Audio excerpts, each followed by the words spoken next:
واضح اچھا، لیکن اس وقت جو گزر رہا ہے لوگ علماء سے دور ہونے کی کوشش کرتے ہیں اور تحریک چلائی ہوئی کہ علماء سے دوری اختیار کرو، ہر ایک کوشش کر رہا ہے، ہر باطل آئے گا اس کی پہلی یہ ہے کہ علماء کے پاس نہ بیٹھنا، تو اس لیے کہ ان کو بیٹھو گے تو آپ کو روشنی ملے گی، روشنی ملے گی تو اس بندے کا عیب نظر آنا شروع ہو جائے گا، یہ 2 نمبری بات کر رہا ہے، کیونکہ روشنی علم سے ہوتی ہے، اور جب روشنی علم سے، جب آپ علم والوں کو بیٹھو گے تو آپ کے سامنے بہت سی چیزیں ایسے باطل پرستوں کی روشن ہو جائیں گی، کیونکہ ابلیس کا مطلب یہ ہوتا ہے کہ وہ باطل کو حق اور حق کو باطل کر کے دکھاتا ہے۔ آج یہ چل رہا ہے، علماء کے بعد نہ بیٹھو کہتے ہیں،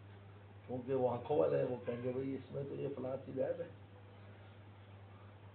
تو اس زمانے میں اہل علم سے تعلق رکھنا، محبت رکھنا، یہی نجات کے ذریعہ ہے، کچھ نہ کریں، محبت رکھیں، ہم سے جڑے رہیں۔ تو ہم تو دوستوں کو یہی بتاتے ہیں، اللہ کا شکر ہے، بہت خوشی ہے آپ سے ملاقات ہوئی، الحمدللہ۔ بھاؤ نگر تشریف لائیں، بھاؤ نگر میں ادارہ ہے،